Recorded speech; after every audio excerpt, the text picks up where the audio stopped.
Estamos recibiendo y con muchísimo gusto aquí en Basta de Cháchara a el doctor Álvaro Córdoba, esa podría llegar a ser una personalidad, o al concertista de guitarra clásica Álvaro Córdoba, o vamos a ver cómo que gusta que se presente él. Bienvenido, Álvaro. Encantado, Un Álvaro. gustazo. No, déjalo ahí nomás, ahí está, Álvaro es suficiente. Lo demás son cosas que pasan en la vida, a veces lindas, otras no tanto, pero son nada más que esas cosas. Totalmente. Pero, ¿cómo cuando alguien te dice de repente guitarrista Sí. o dice doctor, queda el otro, Y el otro bueno, Córdoba? hay que saber equilibrarlo, siempre de entrada fue así. A veces no es sencillo, a veces lo entienden, a veces no lo entienden.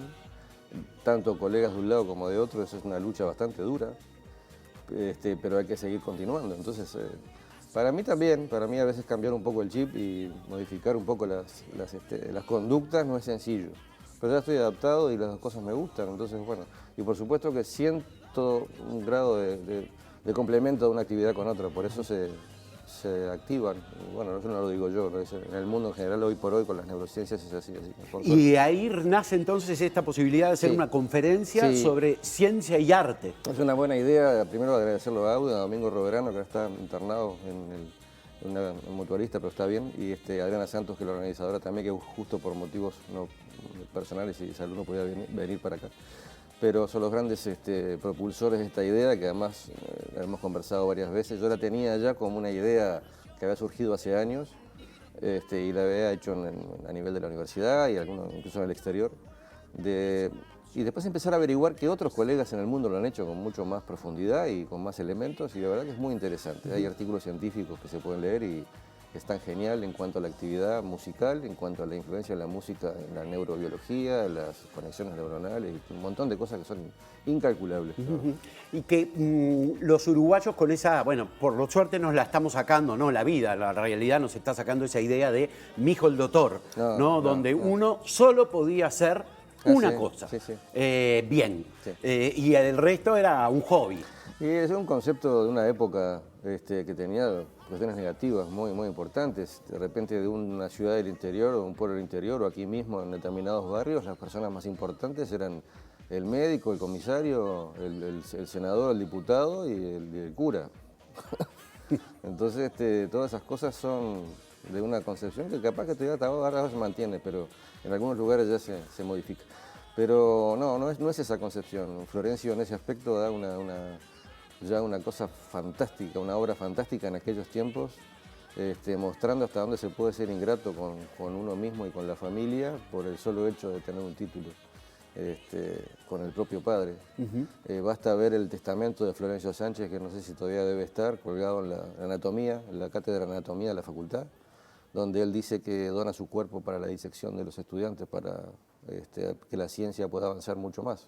Mirá. O sea, que una persona como Florencio Sánchez diga eso, imagínate. Ya en aquellos años realmente vale la pena leerlo, es corto pero es importantísimo. Y esta conferencia, ¿a quién estaría dirigida, verdad? ¿Es a médicos que de repente quieran entender un poco el funcionamiento del cerebro o a músicos para que intenten entender cómo es que funcionan sus dedos, sus oídos y sus sentidos? Para todos, ¿no? En realidad, para un colega o para otro, hoy por hoy hay una asociación, la Sociedad Uruguaya de Médicos Artistas, ya fundada, con grandes profesionales destacados en diferentes ramas del arte, no solamente en la música, en la pintura, la escritura, en fin, cantidad de cosas, y solo se van motivando. O sea, que en realidad son puertas que se van abriendo con el correr del tiempo. Quizás gente más joven, algunos no lo entienda tanto, pero sí algunos que de repente también son músicos, de generaciones más nuevas. Esta sociedad es más de gente más años, ya algunos jubilados, pero que siempre exploraron otro aspecto de la parte humana de la medicina y del arte, tratando de complementarlo. No es una historia nueva, tiene miles de años en la humanidad y la verdad que no descubrimos nada, pero sí nos ayuda la tecnología a demostrar determinadas cosas que antes se tomaban como empíricas y hoy tienen una prueba, una evidencia bastante concreta de que realmente tienen efecto, ¿no? Entonces creo que es importante que todo el mundo lo pueda saber, ¿no? Recuerdo que hace tiempo había visto una operación que le hacían a una persona de la cabeza y que tocaba el violín en el mismo quirófano. Sí, claro. Eso también se hace muchos años. Eso ha tenido una repercusión actual y también es bastante mediático, hay que ser francos, ¿no? La medicina mediática no está demasiado bien vista, pero porque no es, digamos, científica en cuanto a sus objetivos, más parece propagandística. Pero está bien, sí. Ahora, si vamos al caso, hay cirugías despierto de la década del 40. Eso no es actual. Pero actual es otras incorporaciones tecnológicas y todo, y bueno, y ese tema de... una de las primeras cirugías que se hizo en la década del 40 fue una famosa pianista, se llamaba Clara Haskell, y se hizo en un tumor cerebral y se le pidió a ella despierta que tocara una de las sonatas de Mozart que ella prefería. O sea que en realidad, imaginariamente, ¿no? Claro, sí. O sea que en realidad son cosas que ya se han hecho. Lo que pasa es que hoy por hoy hay mucha difusión y bueno, es bastante impresionante ver que un paciente haga eso. De todas formas, son cosas que, bueno, que se han avanzado y, en fin, ojalá en un futuro sirva para, sobre todo para curar esas patologías que uno ve, ¿no? Más que la cirugía. Yo no pensaría, ¿no?, que la medicina tiene que ser algo muy, muy concreto, medible, mesurable, ¿verdad? En el sentido de que uno tiene que ver, más allá de que no hay enfermedades sino enfermos. Exactamente, bueno, ese es un gran concepto. Eso está claro. Y ahí está el asunto, ¿no? Pero la música, ¿a dónde uno va a buscar para sentirse emocionado? ¿Te preguntás eso? ¿Encontrás cuando trabajás de repente como médico? Pensar, ¿dónde vendrá esta historia? ¿Por qué me emociono así con un acorde o con una progresión y no con otros? Y me pasa todos los días. Me pasó ayer de noche, por ejemplo, antes de ayer, y va a seguir pasando.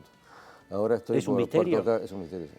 Porque ahora, por ejemplo, tengo un concierto en Santa Fe dentro de unos días con un grupo de guitarristas y yo toco el laúd renacentista para tocar un concierto de barroco.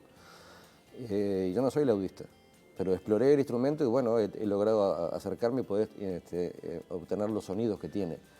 Y ya de por sí, cuando está, a veces es difícil la afinación en el laúd. Cuando está en línea es algo que no puede transmitir y me pasó ayer de noche, antes de ayer y así. Yeah. Incluso con mi compañera que estábamos juntos, con Bernardina Frazzi, nos mirábamos, yo le decía, mirá lo que es el instrumento en este momento, en la noche de ese momento. Entonces, esa magia solo el que está en el tema de que puede tener la sensibilidad de recibirla, sabe a qué se está refiriendo. Igual que la guitarra, la profundidad de sonido, la riqueza de armónicos que un instrumento te da, así como te da un órgano, o te da, qué sé yo. Yo creo que nadie debería perderse eso en la vida. Si se lo pierde, se pierde un gran espectro que es una pena que uno haya transitado la vida y morir y no haberlo hecho, ¿no? Claro. Hace tiempo leía un artículo sobre la sinestesia, ¿no? Esa posibilidad de a través de un sentido entender de otra manera, ¿no? O de repente un acorde asociarlo con un color. Ah, sí, claro. Eso es parte de un mundo totalmente... Total, y la geometría que se hizo con experimentos con música de Mozart y de Bach, sobre todo, las geometrías perfectas que se forman, y es con aparatos determinados, son fantásticas. Un poco para entender las vibraciones quizás, lo que hay en el mundo en general, mismo de los animales, qué sé yo, cómo la naturaleza se maneja con determinadas ondas, frecuencias vibratorias. Determinadas frecuencias de sonido modifican la plasticidad neuronal, por ejemplo, con determinados autores, varios, pero sobre todo tres, Mozart, Bach y Beethoven, mirá qué línea media, ¿no? Claro. Por eso. Y bueno, y muchos más, pero esos tres y sobre todo Mozart. Entonces, la sub 200. Y bueno, ahí está, casi, ¿qué te parece? Y bueno, pero permanecen, fíjate vos. Ojalá nosotros tengamos el privilegio de que alguien se acuerde de nosotros dentro de 500 años. Probablemente nadie. Y probablemente dentro de poquito nomás. Menos también. Claro. Claro. Pero entonces digo, lo que se hace y perdura por tanto tiempo, es porque eso es lo que mantiene. Otras cosas sí son buenas, quizás como fuegos artificiales, se apagan después rápidamente. Sí, sí. Independientemente de científicos y músicos, ¿quiénes más, digo, puedo ir yo, por ejemplo, por supuesto, ¿no? a disfrutar de esa conferencia? Y contanos cuándo y dónde va a ser. Va a ser el miércoles que viene a las 20 en Audem, allá en la calle Maldonado, por el 800 por allá, cerca del comienzo de Maldonado. Julio Herrera, exactamente. El agradecimiento ya digo a Roberano y a Adriana Santos y a toda la comisión directiva por ese apoyo y esa idea fantástica, que además quiero que es parte de otras actividades que también es bueno para músicos, no músicos, para la gente en general y para todos los que tengamos cierta inquietud. No importa entender la parte técnica, porque también está eso, o sea, separarnos como grupo humano porque uno es más técnico o es más intelectual o porque le busca, no sé qué, entonces uno se siente herido y al final abandona y se va pierde para otro otra lado. parte que... No, hay que tratar de tener esa habilidad que a veces uno no la tiene y entonces separa las cosas importantes que se pueden transmitir y que deja una semilla a la gente para futuras y mejores generaciones, ¿no? Eso es importante. Genial. ¿A qué hora va a ser entonces? A las 20. A las 20 horas, el próximo miércoles. Exactamente, el 28. Perfecto. ¿Está? Doctor, Un gustazo. placer Alba. total. Un gusto. La verdad que sí, te felicito por siempre, por tu trayectoria de toda la vida, que conocemos bien, a todos los colegas. Y bueno, que siempre estén apoyando lo cultural, y más en un canal como este. Muchísimas gracias. Un abrazo grande. Y cumpliendo 60 años, nada más y Nada nada menos. menos. ¿no? ¿Qué te parece? ¿Qué te parece? Qué épocas, ¿no? ¿Quién Qué iba a épocas, decir, no? Qué época, eso es importante. Totalmente. Acordarse de la historia también es algo muy importante, porque uno no... Las cosas no ocurren cuando uno recién empieza en la vida, pasaron mucho tiempo atrás.